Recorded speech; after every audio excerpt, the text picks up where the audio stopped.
वालेकुम dear students.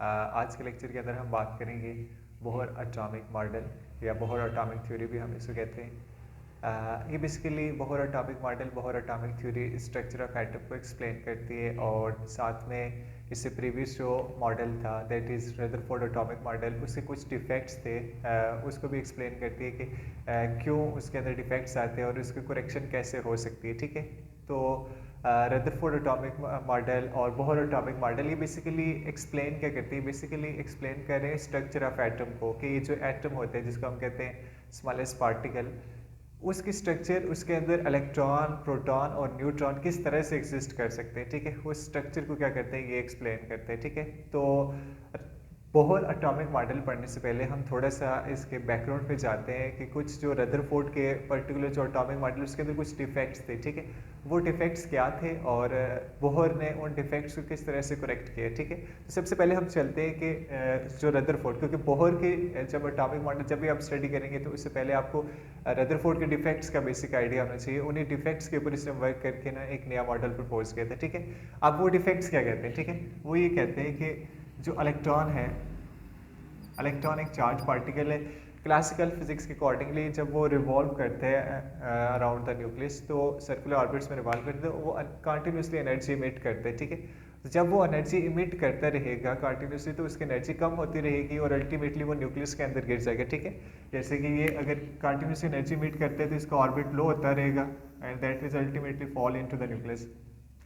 लेकिन ऐसा नहीं होता क्योंकि एटॉमिक स्ट्रक्चर सारी कोलैप्स हो जाती है। तो पहला इसका ये डिफेक्ट था। फिर दूसरा स्पेक्ट्रम। ठीक है, आप बच्चे बहुत सारे इस चीज़ को अंडरस्टैंड नहीं कर पाते कि स्पेक्ट्रम क्या होता है। Spectrum basically wheel display of light होते हैं। जैसे रेनबो आपने देखी है, लाइट पड़ती है, वो ड्रॉपलेट्स होते हैं वाटर के, ठीक है, उसके ऊपर रिफ्लेक्ट होती है, 7 डिफरेंट कलर्स में आ जाती है। ठीक, वो एक कंटिन्यूस स्पेक्ट्रम की एक टाइप होती है। ठीक है, लाइन स्पेक्ट्रम ऐसा होता है जिसमें ब्लैक लाइन्स होती हैं, फिर वाइट लाइन, मतलब क्लियर बाउंड्री एग्जिस्ट करती है। ठीक है, तो जो एटम के केस में स्पेक्ट्रम आना चाहिए था ना, वो मतलब जो आता है वो लाइन स्पेक्ट्रम आता है। लेकिन अगर बोहर के मॉडल को हम ठीक मान लें तो कंटिन्यूस आना चाहिए, क्योंकि एनर्जी ऐसे ऐसे कम हो रही है तो कंटिन्यूस आना चाहिए। ठीक है, लेकिन एटम के केस में कौन सा आता है, लाइन स्पेक्ट्रम। तो दोनों चीज़ों को रदरफोर्ड एटॉमिक मॉडल एक्सप्लेन नहीं कर सका था। ठीक है, उसके बाद फिर नया मॉडल 1913 के अंदर नील बोहर ने प्रपोज किया था।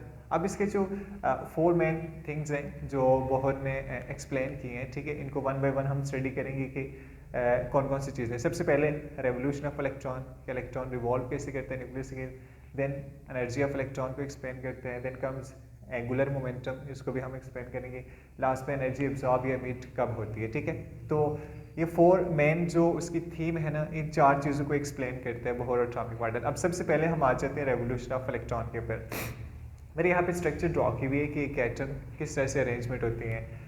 एटम के सेंटर में, जैसे रदरफोर्ड ने भी बताया था कि एटम के सेंटर में पॉजिटिवली चार्ज प्रोटॉन्स होते हैं। ठीक है, और न्यूक्लियस जिसको उसने कहा था, और इलेक्ट्रॉन्स क्या करते हैं, सर्कुलर ऑर्बिट्स में रिवॉल्व करते हैं। अब बोहर ने भी यही कहा था कि इलेक्ट्रॉन सर्कुलर ऑर्बिट्स में ही रिवॉल्व करते हैं। ठीक है, लेकिन उसने ये कहा था कि जो रेवोल्यूशन की पर्टिकुलरली बात करते हैं कि इलेक्ट्रॉन्स जब ये सर्कुलर ऑर्बिट्स में रिवॉल्व करते हैं, ये जो ऑर्बिट होता है इसकी एनर्जी फिक्स होती है। ठीक है, एक ऑर्बिट, तो इसको हम कहते हैं एनर्जी लेवल।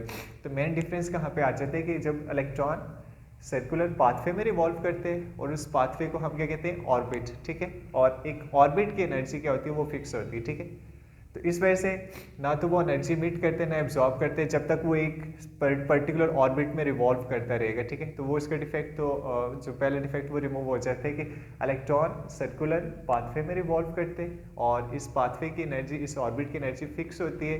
तो जब तक इलेक्ट्रॉन उस पाथवे में रिवॉल्व करता रहेगा ना तो वो एनर्जी इमिट करेगा ना एनर्जी एब्जॉर्ब करेगा। ठीक है, दूसरा एनर्जी ऑफ इलेक्ट्रॉन। अब एनर्जी ऑफ इलेक्ट्रॉन को हमने पहली बात थोड़े से मैंने इसको पहले पॉइंट के साथ ही रिलेट कर दिया कि एक ऑर्बिट के अंदर जो इलेक्ट्रॉन की एनर्जी होती है वो फिक्स होती है। ठीक है, दूसरी चीज़ एनर्जी ऑफ इलेक्ट्रॉन की अगर हम बात करें तो जैसे ये एटम, पहले शेल, दूसरा और थर्ड, ये कहते हैं कि बोहर ने कहा था कि जो इलेक्ट्रॉन होगा ना, जब पहले शेल में होगा इसकी एनर्जी कम होगी, दूसरे में होगा तो एनर्जी ज़्यादा होगी, तीसरे में होगा तो एनर्जी उससे ज़्यादा होगी। तो जितना इलेक्ट्रॉन दूर जाता रहेगा, ठीक है, न्यूक्लियस से, इलेक्ट्रॉन न्यूक्लियस से जितना दूर जाएगा उसकी एनर्जी भी उतनी ज़्यादा होती जाएगी, ठीक है। तो ये उसके बाद उसने सेकंड पॉइंट के अंदर उसने एक्सप्लेन किया था इस चीज़ को कि एनर्जी ऑफ इलेक्ट्रॉन जो होती है वो डायरेक्टली प्रोपोर्शनल होती है डिस्टेंस फ्रॉम द न्यूक्लियस, ठीक है। अगर जितना डिस्टेंस ज़्यादा होगा तो एनर्जी भी उतनी ज़्यादा होगी। अब जो थर्ड थिंग है दैट इज़ एंगुलर मोमेंटम। अब बहुत सारे स्टूडेंट्स को ये आइडिया ही नहीं होता कि एंगुलर मोमेंटम क्या होता है या मोमेंटम B1 क्या होता है, ठीक है। तो सबसे पहले आपने अंडरस्टैंड करना है कि ये मोमेंटम क्या है, ठीक है। फिजिक्स के अंदर भी हम इसको पढ़ते हैं। मोमेंटम बेसिकली होते हैं product of mass and velocity. इसको हम नॉर्मल शो करते हैं P is equal to mv, ठीक है। और अगर हम एंगुलर मोमेंटम की बात करें, और एंगुलर का मतलब क्या होता है, कोई चीज़ जब सर्कल में रिवॉल्व करती है ना उसको हम कहते हैं एंगुलर, ठीक है।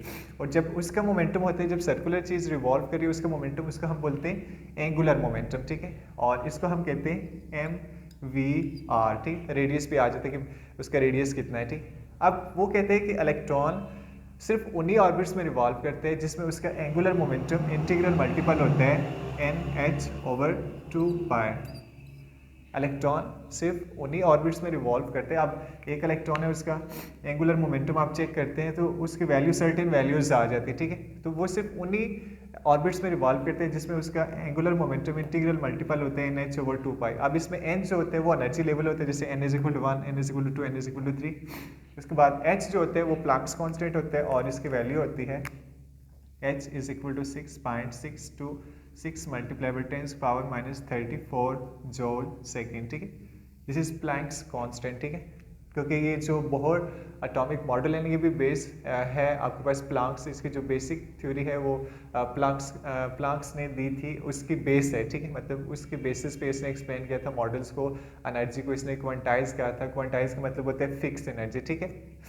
अब एंगुलर मोमेंटम की बात ये क्लियर होगी कि एंगुलर मोमेंटम क्या होता है, और इलेक्ट्रॉन सिर्फ उन्हीं ऑर्बिट्स में रिवॉल्व करेगा जिसमें उसका एंगुलर मोमेंटम इंटीग्रल मल्टीपल होते हैं NH/2π के, ठीक है। और इसकी वैल्यूज हम कैलकुलेट कर सकते हैं।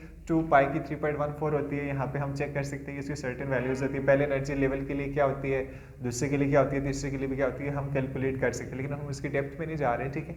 हमने सिर्फ पास्टुलेट्स को देखना है।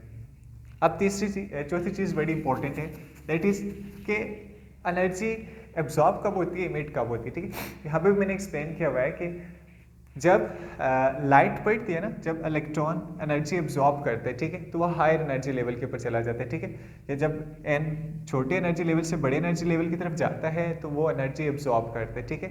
मतलब जैसे यहाँ पे ये हम बात करें तो ये n2 से, तो अगर ये n2 से इस एनर्जी लेवल से n3 में जाता है, ठीक है, तो जब लोअर एनर्जी लेवल से हायर एनर्जी लेवल पे जाते हैं तो एनर्जी इमिट वो एब्जॉर्ब करते हैं, ठीक है, वो एनर्जी एब्जॉर्ब करते हैं। जब लोअर एनर्जी से हायर एनर्जी की तरफ जाते हैं तो एनर्जी एब्जॉर्ब करते हैं, जबकि जब वो हायर एनर्जी से लोअर एनर्जी की तरफ आते हैं, जैसे इस केस में यहाँ पे ये n3 है और ये है n1, तो जब वो n3 से n1 की तरफ आता है तो वो जो एनर्जी होती है वो क्या करते हैं, इमिट करते हैं। तो एब्जॉर्प्शन और इमिट, ऑर्बिट में रहेगा तो ना तो वो इमिट करेगा ना एब्जॉर्ब करेगा। अच्छा, एब्जॉर्ब फिर कब करेगा, एब्जॉर्ब तभी करेगा जब लो एनर्जी से हाई एनर्जी की तरफ जाता है, और इमिट कब करेगा, जब हायर एनर्जी से लोअर एनर्जी की तरफ आता है, ठीक है। और इसके डिफरेंस आप कैलकुलेट कर सकते हैं कि जैसे इस ऑर्बिट में इसको आप कहते हैं ये E1 है और इसको आप कहते हैं ये E2 है, तो डिफरेंस आप फाइंड कर सकते हैं, difference between two energy levels, ठीक है। तो उसको हम कहते हैं डेल E = E2 - E1, ठीक है। तो दो एनर्जी लेवल्स होते हैं, उनके दरमियान में क्या डिफरेंस एग्जिस्ट करता है, उसके थ्रू आप इसको क्या कर सकते हैं, फाइंड आउट कर सकते हैं, ठीक है।